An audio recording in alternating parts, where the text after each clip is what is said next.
La puerta del ascensor se abre y el olor te golpea primero. Metal caliente, polvo húmedo y algo quemado, como plástico derretido pegado a una resistencia vieja. En el suelo hay un cable pelado, todavía chisporroteando, y un técnico, guantes negros, cara sudada, te dice sin mirarte: no lo toques. Lo peor no es que te mate, lo peor es que llegue tarde. Tú apartas la mano porque acabas de entender algo monstruoso. Incluso en una habitación tan pequeña, la velocidad decide quién vive, quién pierde un dedo, y quién ni siquiera alcanza a reaccionar. Y ahora sube la apuesta. Lo mismo pasa en todo el universo. Hay un límite real, no una metáfora, no una frase bonita de documental. Un borde duro, brutal, casi obsceno. Un límite que no negocia con nadie. Ni con estrellas, ni con agujeros negros, ni con tu señal de Wi-Fi, ni con tus sueños de ir más rápido. Y lo más inquietante de todo es que ese límite no está donde la mayoría cree. Imagina que estamos en un taller de reparación, pero no de motos ni de ascensores. Un taller cósmico. El tipo de lugar donde desarmamos ideas que todos repiten mal. Nada puede ir más rápido que la luz. Suena simple, suena redondo, suena a frase terminada. Pero si la miras por dentro, como quien abre una carcasa con un destornillador y descubre cables cruzados, tornillos flojos y cinta aislante donde no debería haberla, la frase empieza a crujir. Porque la pregunta correcta no es solo ¿cuál es la velocidad máxima? La pregunta que de verdad importa es ¿qué es exactamente lo que no puede superar ese límite? ¿Materia? ¿Información? ¿Causalidad? ¿La propia luz? ¿El espacio? Y aquí empieza la parte peligrosa, la parte que separa la ciencia real de los titulares baratos. Vamos a hacerlo bien. Como se hace una reparación seria, quitando tapas, etiquetando piezas, probando circuito por circuito. Primero, el número. Ese número que parece un tatuaje en la frente de la física moderna. 299.792. 458 metros por segundo, en el vacío, exacto. No aproximadamente, exacto. Si lo dices en voz alta, no impresiona tanto como debería, porque el cerebro humano está diseñado para pelear con distancias de barrio, no con escalas cósmicas. Así que tradúcelo a sensaciones. En un solo segundo, la luz podría darle más de 7 vueltas a la Tierra. En un parpadeo ya habría ido a la Luna y casi de vuelta. Lo que pasa es que tu intuición, igual que un multímetro barato, se satura cuando le metes demasiado voltaje conceptual. Pero aquí viene el primer giro. Ese número no es solo la velocidad de la luz. En realidad es más profundo, mucho más. Es la velocidad límite a la que pueden propagarse las influencias físicas en el vacío. La luz viaja a esa velocidad, sí, pero no es la dueña del límite. La luz es una mensajera espectacular que lo revela, no lo inventa. Esto cambia el tono de toda la historia. Porque si mañana descubriéramos un universo sin fotones visibles, el límite seguiría ahí, no desaparecería.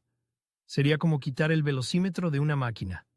La máquina sigue teniendo un máximo, aunque ya no tengas la aguja que lo muestra. Y entonces aparece Einstein, no como estatua de póster, sino como mecánico de conceptos. A principios del siglo XX, la física tenía un problema que olía a cable chamuscado. Las ecuaciones del electromagnetismo decían una cosa, la intuición de Newton otra. Si tú corres detrás de una onda sonora, percibes algo distinto. Si corres hacia la lluvia, te pega con otro ángulo. Todo te grita que las velocidades se suman. Así vivimos, así conducimos, así tiramos una pelota desde un tren. Pero la luz no obedecía. No importaba cómo te movieras. Las ecuaciones seguían señalando el mismo valor.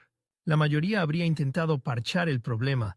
Un ajuste aquí, una hipótesis allá, una excusa elegante. Einstein hizo algo más salvaje. Aceptó la herida y reconstruyó el cuerpo entero. ¿Y si el error no está en la luz? ¿Y si el error está en nuestra idea de espacio y tiempo? Eso es lo que vuelve esta historia tan adictiva. El límite de velocidad del universo no obligó a la luz a comportarse. Obligó al tiempo a deformarse. Obligó a las distancias a encogerse. Obligó a nuestra intuición, esa herramienta tan útil para cambiar una rueda y tan inútil para entender el cosmos, a admitir derrota. Dicho de forma brutal, si quieres acelerar algo con masa cada vez más cerca de ese límite, el universo no te dice simplemente no. Hace algo más perverso. Te deja intentarlo y empieza a cobrarte un precio que sube sin techo. Más energía, más energía, más energía, y aún así nunca cruzas. Es como empujar un coche atascado en barro, pero cada centímetro que avanza hace que el barro se vuelva cemento, y luego granito, y luego una montaña. Tus músculos no son el problema. El problema es que la resistencia no crece de forma razonable. Crece como una trampa. Aquí es donde mucha gente imagina el límite como una pared. No lo es. Y eso importa para contarlo bien. No es una barrera visible donde chocas y explotas. Es peor. Es una frontera matemática a la que puedes acercarte indefinidamente sin tocarla jamás, como una línea pintada con veneno sobre la realidad. Y este matiz vuelve todo más cinematográfico porque cambia el tipo de miedo. No es el miedo a un accidente, es el miedo a una imposibilidad perfecta. Piensa en los aceleradores de partículas, máquinas de kilómetros, anillos helados, imanes monstruosos guiando haces invisibles con precisión de cirugía. Ahí no se juega a vamos a ver si esta vez sí rompemos el límite. Los físicos no son turistas del milagro, saben lo que hacen. Empujan partículas cada vez más rápido, las llevan a velocidades absurdamente cercanas a c, y lo que observan no es una traición de la relatividad, sino su confirmación una y otra vez. La aguja se aproxima al máximo, sí, pero la factura energética se dispara. Es como si el universo te dejara ver el borde, te dejara sentir su frío, pero jamás te permitiera apoyar el pie. Y entonces llega el segundo giro, uno que suele reventar comentarios en YouTube. Vale, si nada puede ir más rápido que la luz, ¿cómo? ¿Es que el universo se expande y hay galaxias que se alejan de nosotros más rápido que la luz? Pausa. Aquí es donde muchos vídeos se estropean porque responden demasiado rápido. Tú no quieres responder rápido. Quieres que el espectador sienta la grieta porque suena a contradicción total. Y una contradicción total, cuando aparece de verdad en ciencia, es una mina de oro narrativa. O Einstein está roto. O la frase «nada puede ir más rápido que la luz» está mal formulada. O estamos mezclando piezas que no encajan. La respuesta correcta y hermosa es la tercera. No es lo mismo moverse a través del espacio que aumentar la distancia porque el espacio mismo se estira. Haz una imagen mental, pero no la típica del globo con puntos, porque ya la hemos visto 1000 veces y muchas veces se explica mal. Mejor imagina una cinta transportadora rota, de esas industriales, con empalmes mal hechos. Si pones 2 tornillos encima, los tornillos pueden quedarse quietos respecto a la cinta en su zona local. Y aún así la distancia entre ellos aumentar si la cinta se estira, se deforma, se rehace entre medias. No son los tornillos corriendo por la superficie, es la propia superficie cambiando. Eso significa que puedes tener galaxias cuya distancia a nosotros crezca a una tasa superior a c, sin que ninguna galaxia, localmente, viole la relatividad especial al atravesar su vecindad espacial. Y aquí aparece una sensación extraña, casi sucia, que a mí me encanta para un guión. El universo cumple la regla, pero de una manera que parece hacer trampa. No está haciendo trampa, está obligándote a ser preciso. La relatividad especial pone el límite en cómo viajan materia, energía e información localmente a través del espacio-tiempo. La cosmología, en cambio, te muestra que el propio tejido del espacio-tiempo no es una pista rígida de hormigón. Se estira, evoluciona, y con eso cambia la intuición que traes de la carretera, del taller, del barrio. Y si esto ya te parece inquietante, espera a la siguiente capa, porque aquí es donde el título de tu video empieza a cobrar peso real. El verdadero límite de velocidad no trata solo de rapidez, trata de causalidad. Causalidad. Esa palabra parece técnica, pero en realidad es una historia de supervivencia. Es la diferencia entre yo causé esto y esto pasó antes de que yo pudiera enterarme. Es el orden del mundo. Es el motivo por el que una chispa no puede prender el cable después de que el fusible se haya fundido. Es la costura temporal que mantiene la realidad usable. Si pudieras enviar información más rápido que ese límite en ciertos marcos de referencia, no solo tendrías Internet cósmico, tendrías algo mucho más grotesco. Situaciones en las que un efecto podría aparecer antes que su causa para algunos observadores. No sería solo ir más rápido, sería meter una palanca en el mecanismo del antes y el después. Por eso los físicos se vuelven tan tercos con este tema. No es conservadurismo, no es apego sentimental a Einstein. Es que, si rompes ese límite de cierta manera, no rompes una norma de tráfico. Rompes la consistencia del relato que el universo se cuenta a sí mismo. Y aquí, en voz en off, puedes hacer una pausa larga. Una de esas pausas que dejan respirar el zumbido de fondo. Porque el espectador acaba de pasar de curiosidad sobre la luz a esto toca la estructura misma del tiempo.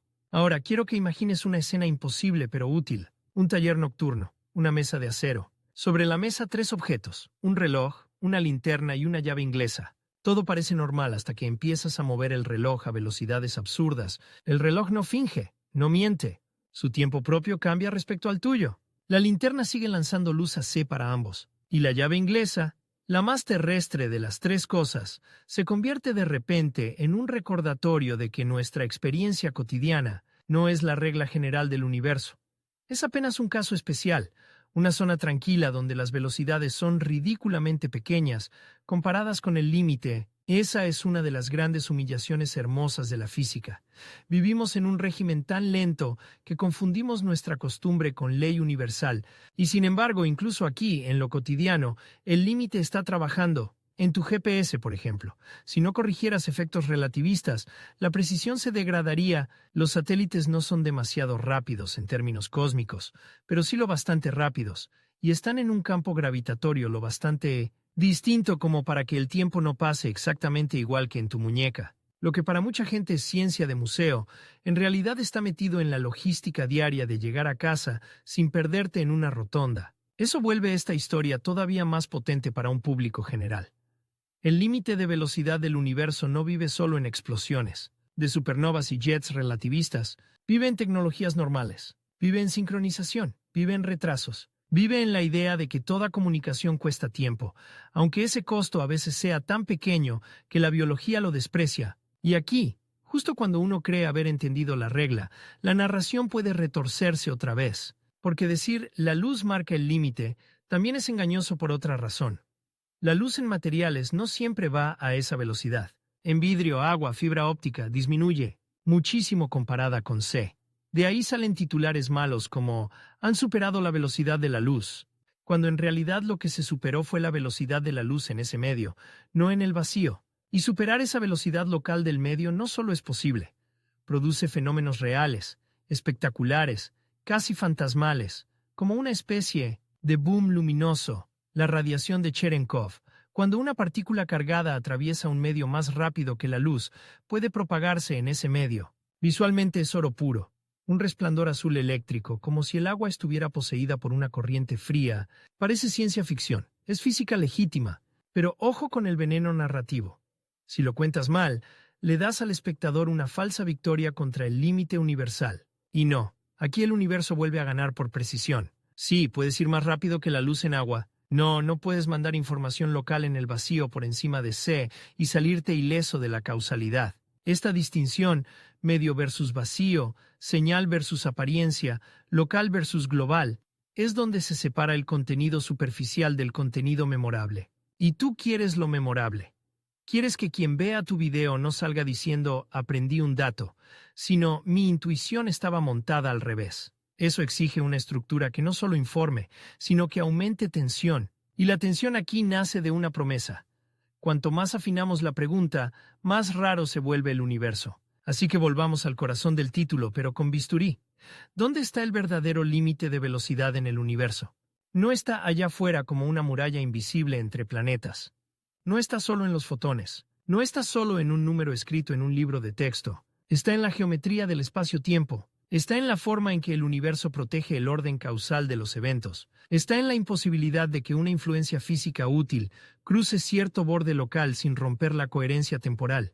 En otras palabras, el límite no es una línea pintada en el cosmos. Es una condición de funcionamiento de la realidad. Y si eso suena abstracto, piensa en una reparación de motor. Hay límites que son externos, como una velocidad máxima señalizada, y hay límites internos, estructurales. Si el aceite no lubrica, si la temperatura se dispara, si la presión de combustión supera lo que soporta el bloque, no importa lo mucho que pises el acelerador. El sistema deja de ser sistema. Con el universo pasa algo aún más radical. El límite relativista no es una señal de tráfico, es parte del diseño profundo del motor. Lo más perturbador es que este diseño no fue decretado para que nos pareciera elegante. Tiene consecuencias brutales para cómo conocemos el cosmos. Mirar lejos es mirar atrás en el tiempo. Nunca vemos nada en tiempo real. Cuando hablamos de estrellas y galaxias lejanas, vemos mensajes viejos, vemos fantasmas de luz, vemos pasado acumulado. El cielo nocturno no es una fotografía de ahora, es un archivo de retardos. Y eso cambia incluso el tono emocional de la astronomía. No estás contemplando lámparas suspendidas. Estás leyendo obituarios, nacimientos, explosiones, migraciones de materia, todo con retrasos que van desde minutos hasta miles de millones de años. En un sentido muy literal, el límite de velocidad del universo convierte la observación en arqueología. Aquí conviene bajar la voz y dejar que la imagen haga el trabajo. telescopios apuntando al negro, detectores contando fotones que comenzaron su viaje cuando en la Tierra no existían ni mamíferos, ni océanos como los conoces, ni el idioma en que estamos contando esto. Cada fotón llega como una pieza de evidencia, ninguno trae contexto. Somos nosotros quienes reconstruimos la escena del crimen cósmico, y ahora viene la promesa que abre la siguiente parte de la historia. Hasta aquí hemos hablado del límite como si fuera una regla firme, casi limpia. Pero cuando entremos en agujeros negros, horizontes, partículas sin masa, taquiones hipotéticos, atajos geométricos y las trampas del lenguaje que usan los titulares, vas a ver algo todavía más fascinante. El universo no solo tiene un límite, tiene formas de parecer que lo rompe sin romperlo. Y distinguir apariencia de violación real es exactamente lo que vuelve esta pregunta tan poderosa y tan peligrosa para el que la responde a la ligera. Perfecto. Seguimos sin cortar el pulso, porque ahora entramos en la zona donde casi todos los videos se vuelven confusos. Ese territorio en el que el universo parece sonreír con mala intención y decirte, sí, sí, la regla sigue en pie, pero mira cómo puedo hacer que parezca lo contrario. Imagina una carretera de montaña de noche, no ves el asfalto completo, solo fragmentos iluminados por los faros. Hay curvas, precipicios, señales torcidas, y de repente, por un segundo, te parece ver un coche aparecer en dos lugares casi al mismo tiempo. No significa que haya roto la velocidad máxima. Significa que tu perspectiva, la geometría del camino y la luz que te llega te están engañando. Con el cosmos pasa lo mismo, solo que aquí las curvas no son del camino, son del espacio-tiempo. Y la primera gran trampa visual de esta parte tiene nombre de pesadilla elegante. Agujero negro. Durante años mucha gente los imaginó como aspiradoras cósmicas, como monstruos que chupan todo a una velocidad infinita, pero eso no solo es una mala imagen, es una imagen que destruye lo más interesante del fenómeno. Un agujero negro no necesita violar el límite de velocidad para ser aterrador, le basta con algo más refinado.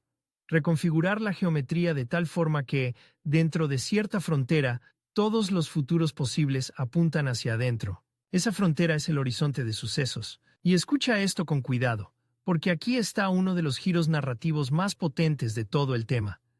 El horizonte no es una pared material, no es una cáscara sólida, no es una reja cósmica. Si cayeras hacia un agujero negro suficientemente grande, podrías cruzarlo sin sentir una barrera local en ese instante. No habría una alarma roja gritándote, has cruzado el límite.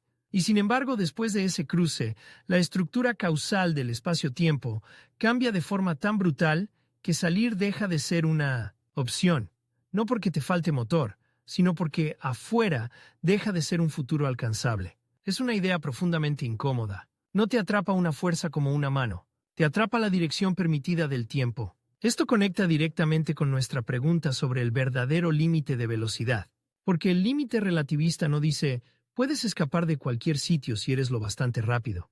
Dice otra cosa. Localmente, nada con masa puede exceder c, y las trayectorias causales posibles están restringidas por la geometría. Si la geometría se inclina lo suficiente, como cerca de un agujero negro, tus opciones de movimiento no desaparecen, pero todas terminan adentro, como pasillos de un edificio en llamas que parecen múltiples rutas y al final desembocan en la misma escalera colapsada. Y aquí puedes pintar una imagen verbal muy física para voz en off. Una linterna encendida justo en el borde del horizonte. La apuntas hacia afuera.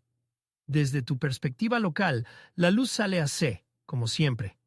La regla se cumple, pero el tejido mismo por el que esa luz intenta escapar está tan deformado que esa trayectoria hacia afuera ya no conecta con el exterior de la manera que tu intuición quisiera. No se ha roto el límite, se ha roto tu mapa mental del espacio. Por eso los agujeros negros son un examen perfecto para separar dos cosas que el público suele mezclar: velocidad y destino. Puedes moverte correctamente y aún así tener un destino inevitable si la geometría manda. Ahora bien, si queremos mantener la tensión y evitar que la historia se vuelva demasiado abstracta, toca meter una escena más agresiva: la espaguetificación. Sí, suena casi cómico, y precisamente por eso funciona tan bien narrativamente, una palabra ridícula para un final espantoso. Porque la gravedad no tira igual de fuerte de toda tu altura si estás cayendo hacia un objeto extremadamente compacto. Tus pies sentirían una atracción mayor que tu cabeza. Esa diferencia de fuerzas puede estirarte de manera letal. No es un efecto visual bonito, Es una forma de destrucción mecánica, carne, hueso, tejidos, todo bajo un gradiente de gravedad que no negocia. Y aquí aparece una sensación de asco útil para el guión, ese rechazo que querías en el inicio y que podemos seguir dosificando. El universo no siempre mata con explosiones cinematográficas. A veces mata con precisión diferencial, centímetro a centímetro. Como una máquina desalineada que no revienta de golpe, sino que te va arrancando piezas por tensión acumulada. Pero no nos quedemos solo en el horror. Hay una razón científica poderosa para hablar de esto. Los agujeros negros muestran que el límite de velocidad convive con otros límites y estructuras, horizontes, geodésicas, conos de luz, que determinan no solo qué tan rápido puedes ir, sino qué eventos pueden influir en cuáles. Conos de luz.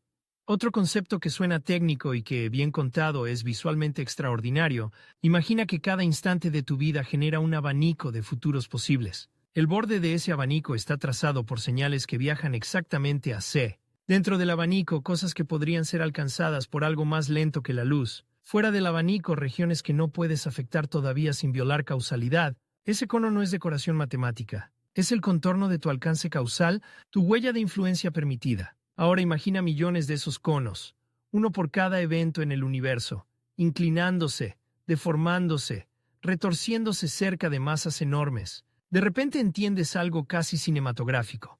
El cosmos no es un escenario rígido con objetos moviéndose dentro. Es una coreografía de posibilidades causales. Y aquí entra el segundo gran grupo de aparentes violaciones.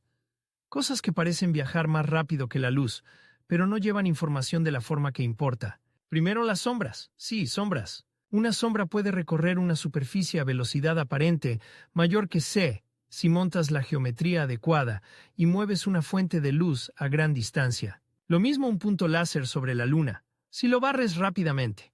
El punto puede moverse por la superficie más rápido que la luz sin que ninguna partícula material ni señal local esté viajando así entre puntos vecinos. Es un efecto de proyección, no una transmisión superlumínica de información. Parece un truco barato, pero es un entrenamiento conceptual excelente. Te obliga a distinguir entre algo que se desplaza y patrones cuya posición cambia. Luego están ciertos chorros relativistas en astronomía, donde material expulsado cerca de agujeros negros o núcleos galácticos activos puede mostrar movimiento superlumínico aparente cuando se mueve casi a la velocidad de la luz y en un ángulo particular respecto a nuestra línea de visión. A primera vista parece que una nube de plasma está rompiendo la ley. En realidad es la combinación de velocidad extrema, pero sublumínica, geometría y tiempo de llegada de la luz lo que produce esa ilusión. Otra vez, el universo no rompe la regla, rompe tu intuición de cámara. Y esa repetición, parece que sí, pero no debilita la historia. La fortalece, porque crea una sensación de asedio intelectual. Cada vez que crees haber encontrado una grieta, la física te obliga a mirar con más precisión. Es como intentar hacer una reparación rápida con martillo y descubrir que el mecanismo exige micras, no golpes. Ahora vamos con la carnada más famosa de todas, los taquiones. Pocas palabras han alimentado más fantasías de ciencia ficción y titulares dudosos, hipotéticas partículas que siempre viajarían más rápido que la luz. En teoría, aparecen como soluciones extrañas en ciertos contextos matemáticos, pero eso no significa que sean partículas físicas observadas, propagando señales como mensajeros cósmicos reales. De hecho, en muchos marcos de teoría de campos, un modo taquiónico suele señalar más bien una inestabilidad del sistema, una señal de que el estado asumido no es el verdadero mínimo de energía, no una invitación a construir un teléfono temporal. Narrativamente, esto es oro porque te permite hacer un giro de expectativa.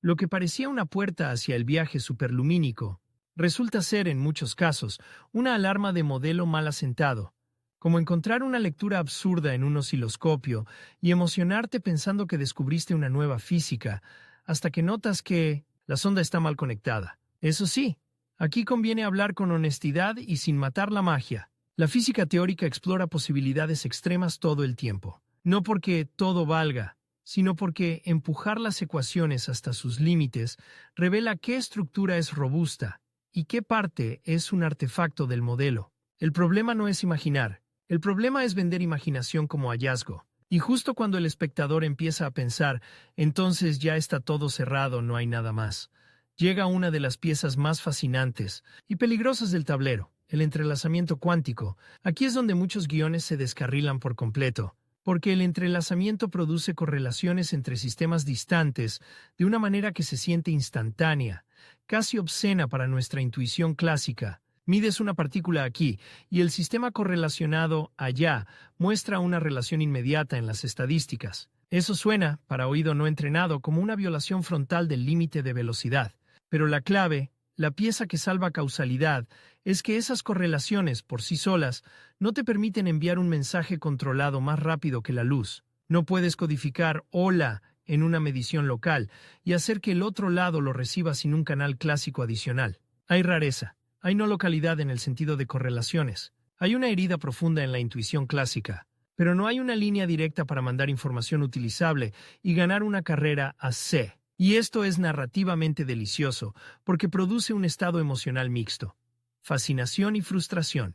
Como ver una cerradura que parece abierta y, al acercarte, descubrir un mecanismo interno que sigue bloqueando el paso. La naturaleza te enseña una grieta espectacular, y luego te niega el atajo práctico. Si el video está bien escrito, en este punto el espectador debería sentir algo muy concreto.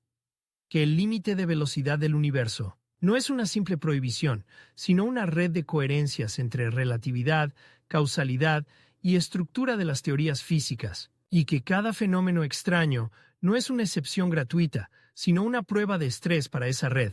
Ahora vamos a una trampa todavía más sofisticada, de esas que hacen que los comentarios se llenen de pero el motor warp, la idea de curvaturas del espacio-tiempo como atajos, conceptos tipo agujeros de gusano o métricas de warp en relatividad general. Importante, aquí no hace falta matar la imaginación ni pontificar. Lo que hace falta es narrar el matiz correcto. Sobre el papel matemático, la relatividad general permite soluciones exóticas bajo ciertas condiciones. Algunas describen geometrías en las que la distancia efectiva entre dos regiones podría reducirse por un atajo topológico, o donde una burbuja de espacio se contrae delante y se expande detrás. Desde fuera parecería que algo llegó antes de lo que habría permitido viajar localmente por el espacio normal. Pero el diablo, siempre, está en las condiciones físicas: energía exótica, estabilidad, formación, control, retroreacción cuántica, violaciones de condiciones de energía, y una lista larga de problemas que convierten la idea en un campo de investigación especulativo, no en ingeniería de garaje. Lo importante para tu narración es esta frase conceptual. Incluso los atajos más famosos de la ciencia ficción no consisten necesariamente en acelerar un objeto localmente por encima de C, sino en manipular la geometría para cambiar el camino. Ese detalle preserva la elegancia del relato. No reduces todo a imposible. Lo transformas en algo más adulto y más intrigante. La pregunta real no es solo velocidad, sino geometría y causalidad bajo condiciones físicas reales. Y como estamos hablando para YouTube con una voz en off que debe sostenerse, conviene alternar abstracción con imágenes físicas. Por ejemplo, piensa en dos ciudades separadas por una cordillera. Si vas por carretera, tienes un límite de velocidad y una distancia brutal. Si alguien perfora un túnel recto, llegas antes, sin haber superado el límite en ningún punto del trayecto. ¿Rompiste la regla de velocidad? No, cambiaste el mapa. Ahora sube esa idea al espacio-tiempo y añade una condición siniestra.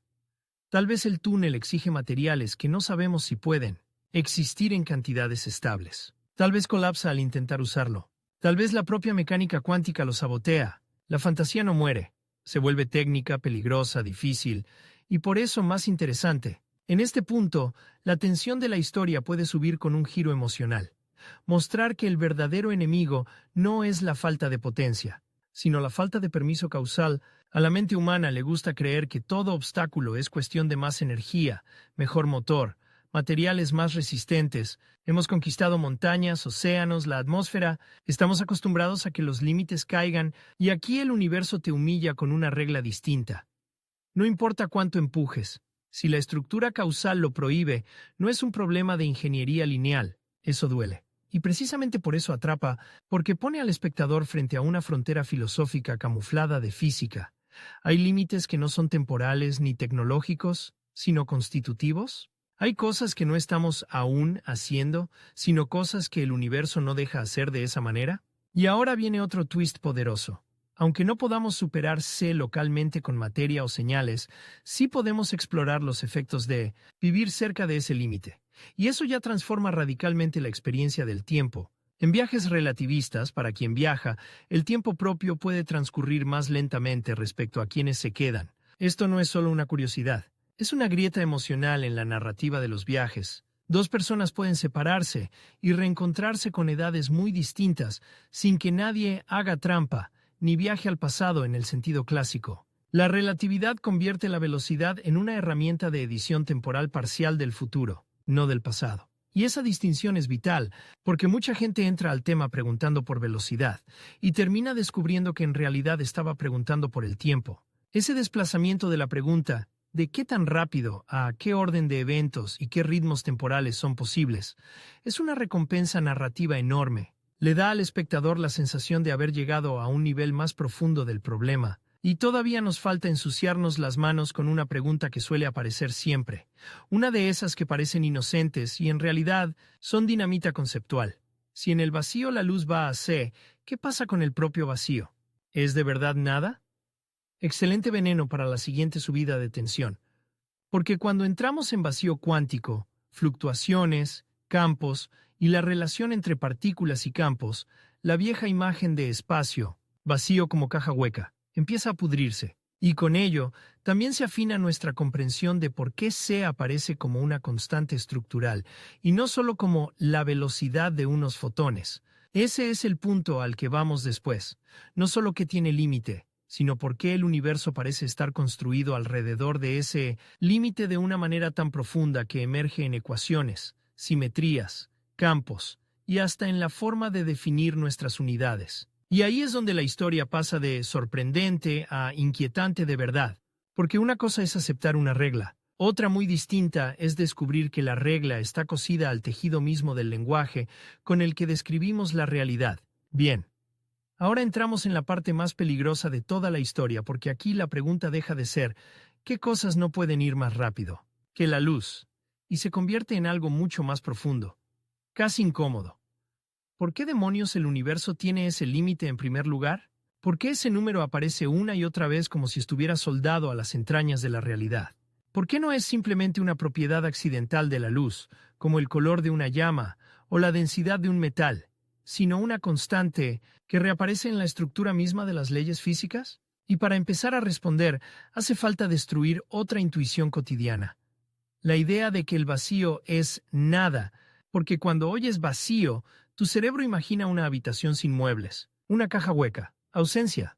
Pero en física moderna, el vacío no es una nada simple y silenciosa. El vacío es el estado de menor energía de campos que llenan el espacio. No una ausencia de escenario, sino un escenario con reglas, tensiones, simetrías, posibilidades. Un silencio que, al escucharlo con instrumentos suficientemente finos, no está callado del todo. Esto importa muchísimo para el tema del límite de velocidad, porque la luz no es una bolita que atraviesa la nada como una canica por un pasillo. La luz es una excitación del campo electromagnético, y C no aparece solo como la velocidad de esa excitación. Aparece como una constante que organiza la relación entre espacio y tiempo, en las ecuaciones de la relatividad y en la estructura de los campos relativistas, dicho de manera brutal para voz en off. No es que el universo primero inventara la luz y luego dijera, usaré su velocidad como referencia. Es al revés, o casi. La estructura del universo admite una velocidad límite causal y la luz sin masa la recorre. Es un cambio de perspectiva enorme, casi una inversión del relato. Para que se sienta, imagina un taller de reparación, donde durante años todos creen que una máquina gira a cierta velocidad máxima. ¿Por qué ese motorcito azul de la esquina no da más? Un día alguien desmonta todo y descubre que no era por el motorcito, era por la transmisión central, por el diseño de los engranajes, por la frecuencia de acople de todo el sistema. El motor azul solo estaba obedeciendo una limitación más profunda. Eso es C en esta historia. La luz no impone el límite, lo revela con claridad. Y aquí puedes meter uno de esos momentos que hacen que la audiencia se acomode en la silla. La conexión entre C, espacio y tiempo. Antes de Einstein, parecía natural tratar espacio y tiempo como cosas separadas, como dos cajones distintos en el banco de trabajo, uno medía metros, el otro segundos y listo. pero la relatividad los obliga a entrar en una sola pieza geométrica, espacio-tiempo, y C aparece como el factor de conversión que te permite compararlos dentro de esa estructura. No es solo una velocidad, es una costura entre unidades, un puente entre dónde y cuándo. Por eso aparece incluso en fórmulas que no hablan directamente de fotones. Aparece en la relatividad especial, en la relatividad general, en teoría de campos, en la relación entre energía y momento, en el límite de propagación de señales, en la estructura de las transformaciones entre observadores inerciales. Cuanto más profundo excavas, más te das cuenta de que C no está en la superficie del edificio, está en la armadura. Y aquí empieza un giro maravilloso para la narración. La misma constante que parece bloquear nuestros sueños de ir más rápido también hace posible una física coherente, predecible, compatible con causalidad local, es decir, C no es solo una prohibición, es una condición de estabilidad narrativa del universo. Sin esa estructura no solo cambiaría la velocidad de algo, se alteraría la forma en que conectamos causas y efectos, la manera en que se conservan cantidades físicas, la simetría de las leyes, para distintos observadores. Sería otro cosmos, no una simple versión deslimitada del nuestro. Ahora bien, si queremos que esto no se vuelva demasiado abstracto, hay que aterrizarlo con preguntas que al espectador le exploten en la cabeza, pero con imágenes claras. Por ejemplo, si el límite es tan profundo, ¿qué pasa con partículas sin masa y con partículas con masa? ¿Y por qué unas están condenadas a ir siempre a C, mientras otras están condenadas a no alcanzarlo jamás? Esa simetría es de una belleza cruel. Las partículas con masa en reposo no pueden ser aceleradas hasta C, porque la energía requerida crece sin límite al acercarse. Ya lo vimos. Pero el giro fuerte aquí es el espejo inverso. Una partícula sin masa, como el fotón, no puede desacelerarse desde C para quedarse quieta. No existe un marco de reposo para un fotón. Nunca descansa. No hay un estado intermedio en el que puedas imaginar al fotón detenido sobre una mesa de acero mientras le cambias una junta. Es como si el universo dividiera a sus habitantes en clases cinemáticas con reglas distintas de acceso al tiempo y al movimiento. Los que tienen masa pueden tener reposo, pueden ir lento, pueden acelerar, pero jamás alcanzar el borde. Los sin masa viven en el borde, no pueden abandonarlo. No es una carretera donde todos compiten por la misma meta, es una arquitectura de permisos. Y aquí aparece una imagen potentísima para la voz en off. Una ciudad con dos tipos de puertas. En una puedes entrar, salir, descansar, caminar, correr, pero nunca saltar la muralla exterior. En la otra, si naces dentro, estás siempre sobre una cinta en movimiento continuo. No puedes parar ni bajarte. Así se siente, a nivel conceptual, la diferencia entre masa y ausencia de masa en relatividad. Ahora subamos tensión con algo que fascina a cualquiera que escucha al límite de velocidad.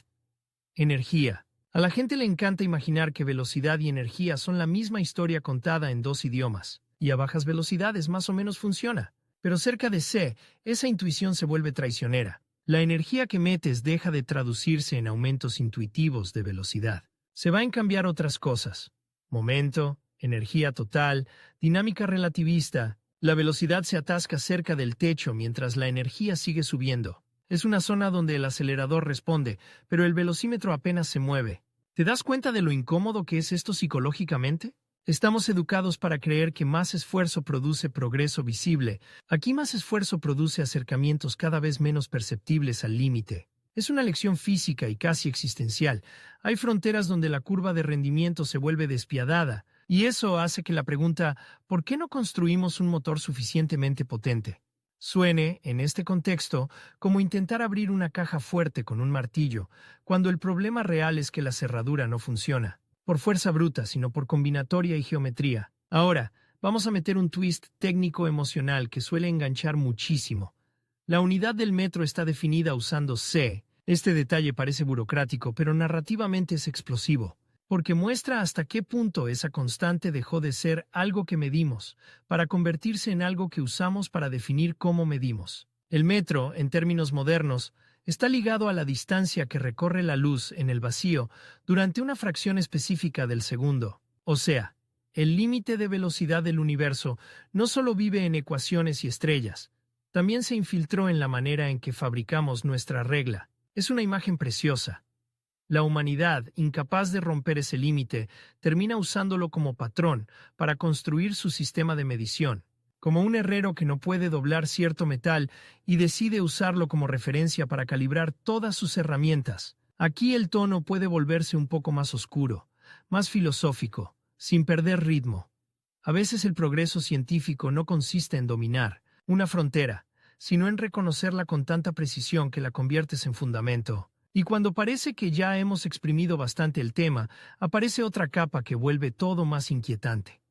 El vacío no siempre se comporta igual que tu intuición clásica imagina, y sin embargo el límite causal relativista sigue emergiendo como una estructura robusta. Sí, hay fenómenos cuánticos del vacío, polarización del vacío en ciertos contextos, propagaciones en medios efectivos, velocidades, de fase y de grupo que pueden confundir, dispersión, índices de refracción dependientes de frecuencia, toda una jungla conceptual. Y justo por eso es tan fácil caer en titulares del tipo «la luz fue frenada, acelerada, detenida, superada».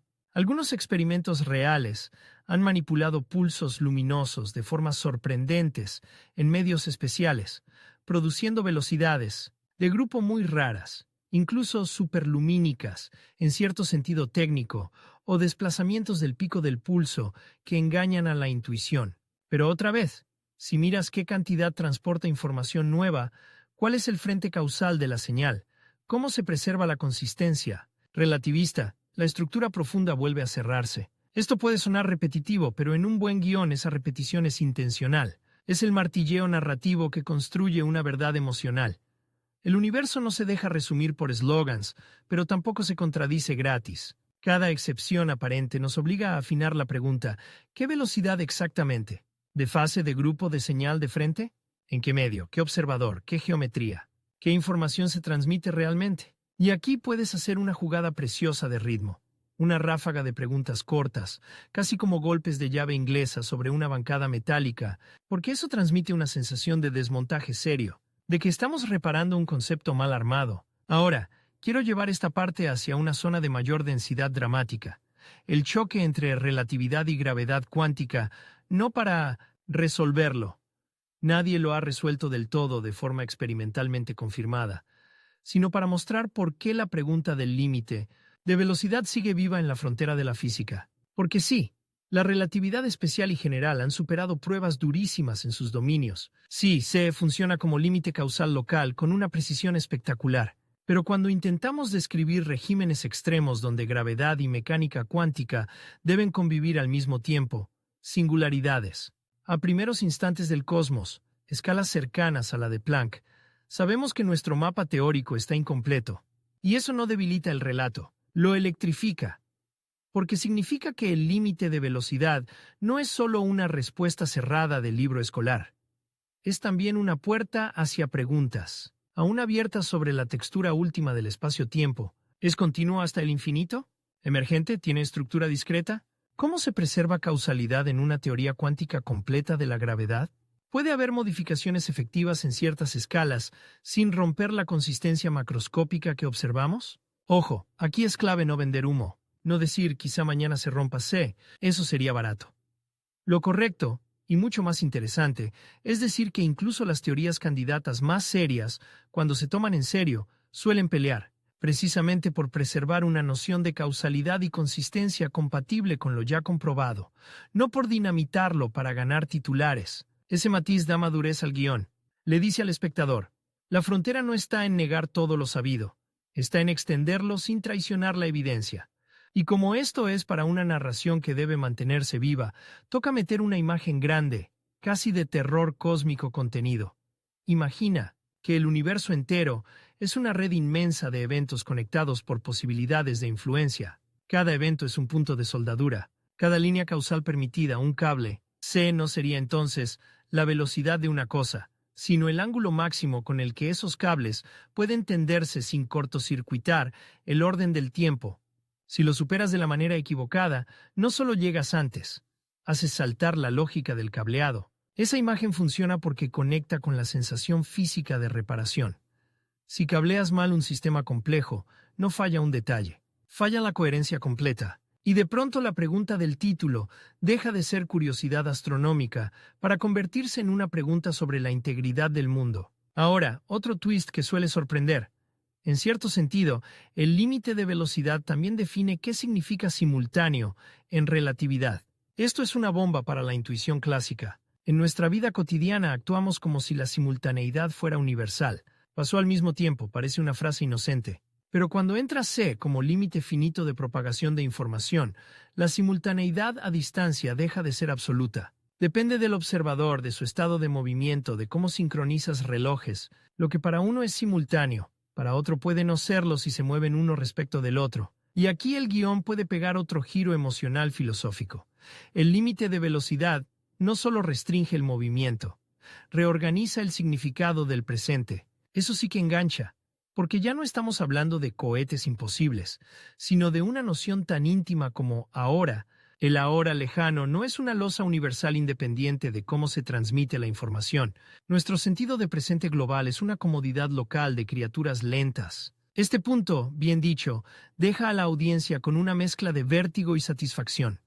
Satisfacción porque entiende por qué el problema es más profundo de lo que prometía el título, y vértigo porque descubre que la velocidad límite atraviesa incluso su experiencia del tiempo. Y justo cuando ya parece que estamos completamente dentro de la teoría, volvemos a una escena concreta para que la historia no pierda. Músculo visual, un laboratorio oscuro, un detector cuenta eventos, un pulso se emite aquí, otro allá, relojes sincronizados con precisión obscena, nanosegundos importan, cables coaxiales, fibras, osciladores, calibración. Lo que en pantalla puede parecer una gráfica aburrida, en realidad es una cacería de una de las leyes más profundas de la naturaleza. Cada pico, cada retraso, cada corrección instrumental es una pregunta dirigida al cosmos.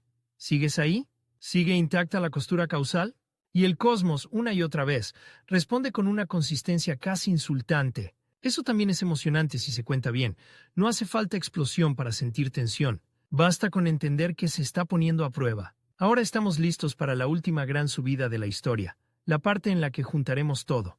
Expansión del universo, horizontes cosmológicos, lo observable frente a lo total, y la pregunta final más inquietante de todas, si el límite es local y causal, ¿dónde termina realmente nuestro acceso al universo, no solo en velocidad sino en conocimiento?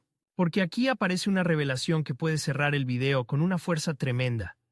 El verdadero límite no solo frena naves, también define qué regiones del cosmos podremos influir, observar o alcanzar alguna vez, y eso convierte una pregunta de velocidad en una pregunta de destino. Entonces llegamos al punto donde la pregunta cambia de piel por última vez. Ya no estamos preguntando solo cuál es la velocidad máxima. Ya no estamos discutiendo únicamente fotones, partículas, motores imposibles o agujeros negros. Ahora la pregunta se vuelve más fría, más grande y más personal al mismo tiempo. Si existe un límite causal en el universo, ¿qué parte del cosmos está realmente a nuestro alcance? No solo con una nave, sino con una señal, con una observación, con una esperanza física real de contacto. Y aquí es donde la historia se pone verdaderamente inquietante, porque la respuesta no se parece a una carretera con un cartel de velocidad. Se parece más a una ciudad inmensa en demolición lenta, donde algunas calles todavía están conectadas, otras se están separando, y otras, aunque existan, ya no podrán intercambiar mensajes contigo jamás. Piensa en esto con la calma de una sala oscura y una pantalla enorme. Cuando miramos el cielo profundo, no vemos el universo entero. Vemos el universo observable. Esa palabra, observable, no es una muletilla académica, es una confesión de límite. Significa la porción del cosmos de la que la luz, u otra señal causal, ha tenido tiempo de llegarnos desde el inicio de la expansión cósmica hasta ahora. Todo lo demás, si existe, y todo indica que sí, en escalas mucho mayores que nuestra burbuja observable, queda fuera de nuestro acceso actual, no porque falten telescopios, sino porque la causalidad tiene reloj. Y esta idea golpea distinto cuando la dice sin anestesia. Hay regiones del universo que quizá existen, quizá están llenas de galaxias, estrellas, química, violencia, belleza, quizá incluso historias. Y aún así están más allá de cualquier intercambio posible con nosotros. No por falta de curiosidad, no por falta de tecnología, por estructura causal. Eso produce una mezcla muy poderosa de emociones. Satisfacción intelectual, porque por fin entiendes qué limita de verdad. Y un tipo de rechazo silencioso, casi biológico, porque a la mente humana le repugna aceptar que haya fronteras no negociables para el conocimiento directo. Pero espera, porque todavía se vuelve más extraño. Una cosa es el horizonte de lo observable hasta ahora, definido por la edad del universo y la propagación de señales. Otra, más perturbadora, es el horizonte de eventos cosmológico en un universo en expansión acelerada, y aquí aparece un giro que, bien contado, deja a la audiencia en silencio. No solo hay regiones que aún no han podido comunicarse con nosotros, hay regiones cuya luz emitida a partir de cierto momento quizá nunca nos alcanzará, aunque esperáramos para siempre. Para entenderlo sin matar el ritmo, imagina una cinta transportadora gigante que se estira mientras una chispa intenta avanzar sobre ella. Si la chispa sale desde una zona no demasiado lejana, puede ganar terreno y llegar, pero si sale desde una región donde el estiramiento global le roba distancia demasiado rápido, su avance nunca compensa la expansión del camino. La chispa no viola ninguna ley, simplemente pierde una carrera contra la geometría. Eso es brutal narrativamente porque transforma al universo en algo casi trágico. Un lugar donde la luz viaja a la máxima velocidad, causal permitida. Y aún así puede no bastar para cerrar la distancia efectiva si el espacio entre medias se expande de cierta manera. Y de pronto el título de tu video adquiere una segunda capa. ¿Dónde está el verdadero límite de velocidad en el universo? Respuesta final, más afilada. Está en la causalidad local, y sus consecuencias se manifiestan como horizontes globales de acceso.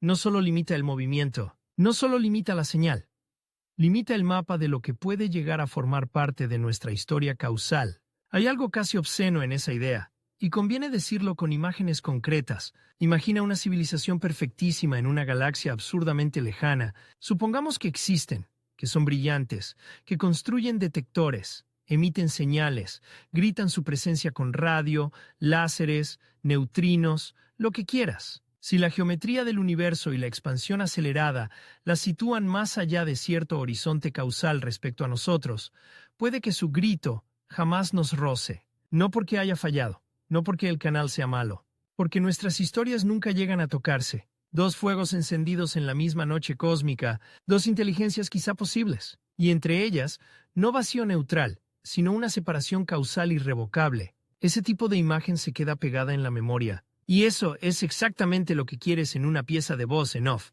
Ideas que siguen ardiendo cuando el video ya terminó. Ahora, para cerrar la arquitectura dramática completa, tenemos que recoger todas las piezas que fuimos desmontando y mostrar que encajan sin costuras.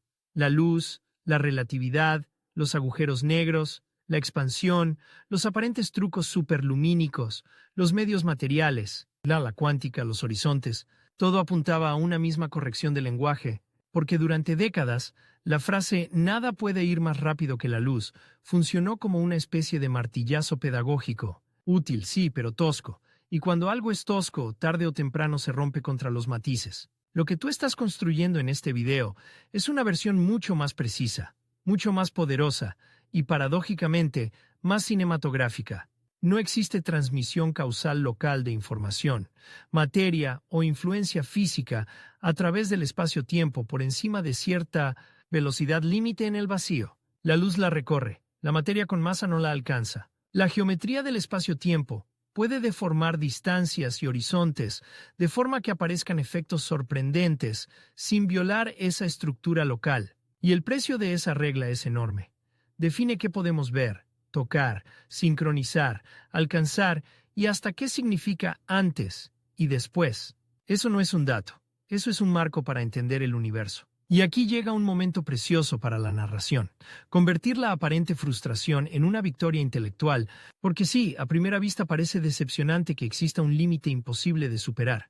Parece una mala noticia para la fantasía de cruzar galaxias como quien cruza una avenida. Pero si lo miras bien, ese límite es también la razón por la que el cosmos es legible, la razón por la que los experimentos se pueden repetir, la razón por la que tiene sentido hablar de señales, relojes, trayectorias, predicción. Sin una estructura causal consistente, no tendrías una aventura espacial más rápida. Tendrías un caos lógico donde ni siquiera podrías contar una historia coherente de qué causó qué, y eso nos lleva de vuelta al principio, a esa imagen del taller, del cable pelado, del técnico diciendo que lo peor no es morir, sino llegar tarde. Al principio parecía una frase de tensión. Ahora se convierte en una metáfora precisa. En física, llegar tarde no es solo una desgracia práctica. Es una propiedad estructural de un universo donde toda influencia paga peaje temporal, donde cada mensaje tiene tránsito, donde incluso la luz, reina del límite, no teletransporta presencia, la transporta a velocidad finita. Hay una forma muy potente de rematar esto visualmente. La Tierra en la noche, luego el sistema solar, luego una nube de estrellas, de la Vía Láctea, luego galaxias, filamentos, vacío aparente, y sobre todo eso, una malla invisible de conos de luz, horizontes y regiones causales, no como decoración, sino como radiografía de la realidad. Lo que solemos llamar espacio deja de ser un escenario muerto y se revela como una arquitectura de acceso. Y ahora, justo cuando la audiencia está en la escala más grande, haces el último giro hacia lo humano, porque el límite de velocidad del universo también dice algo sobre nosotros. Somos criaturas locales. Nuestra biología, nuestra memoria, nuestra conversación, nuestra tecnología, todo ocurre dentro de una isla causal diminuta comparada con el cosmos. Y aún así, desde esa isla, logramos inferir horizontes, medir constantes, detectar ondas, reconstruir el pasado de estrellas extintas y descubrir que la realidad tiene costuras que jamás veremos con los ojos desnudos. Eso es una victoria enorme, no por haber roto el límite, sino por haberlo entendido. Y esta es la parte donde el tono puede volverse casi íntimo, sin perder la grandeza. La ciencia no siempre te da permiso para hacer lo que sueñas. A veces te da algo más valioso. Te enseña exactamente por qué el sueño, formulado de cierta manera, estaba mal planteado, y te abre preguntas mejores. No cómo corremos más rápido que la luz, sino cómo navegamos un universo de horizontes causales. ¿Qué estrategias relativistas son físicamente posibles para explorar el futuro? ¿Cómo cambia nuestra civilización si aceptamos que el tiempo de tránsito no es un detalle, sino una ley central? ¿Qué significa colonizar, comunicar o incluso imaginar comunidad a escalas donde la causalidad inmone décadas, siglos o milenios de latencia? ¿Qué parte del cosmos podemos conocer indirectamente aunque jamás la alcancemos? Esas preguntas son más duras, más adultas, y para un buen video, infinitamente más adictivas que el cliché del motor milagroso. Ahora conviene cerrar con una imagen que deje eco emocional y no una moraleja escolar. Algo que una el asco, el interés y la satisfacción del inicio en una sola sensación final. Imagínalo así. Un universo inmenso, silencioso, lleno de fuegos que nacen y mueren. Una luz sale de una estrella cuando en la Tierra todavía no existe tu nombre. Cruza polvo, vacío, campos magnéticos, millones o miles de millones de años y por fin golpea un espejo, un sensor, una retina humana. Ese fotón no trae un mensaje escrito. Trae retraso, trae historia. Trae la firma de una ley que nunca se rompió en todo el trayecto. Y tú, desde una habitación pequeña, desde un planeta húmedo, desde una especie que se corta con chapas oxidadas y se electrocuta por tocar cables mal pelados, eres capaz de mirar ese punto de luz y decir, ya entiendo, el límite no está allá afuera como una reja. El límite está en cómo el universo permite que las causas se conviertan en efectos. Ese es el verdadero borde, no una pared, no un policía cósmico, no una maldición contra nuestras naves, una costura profunda de la realidad. Y quizá eso sea lo más inquietante de todo, que el mismo límite que impide ciertas fantasías es el que hace posible que exista un Tansi Ninzimario, antes, un después, una historia, una memoria, y este instante exacto en el que tú estás escuchando estas palabras, un poco más tarde de cuando fueron dichas, porque incluso aquí, incluso ahora, la realidad sigue cobrando su peaje de tiempo.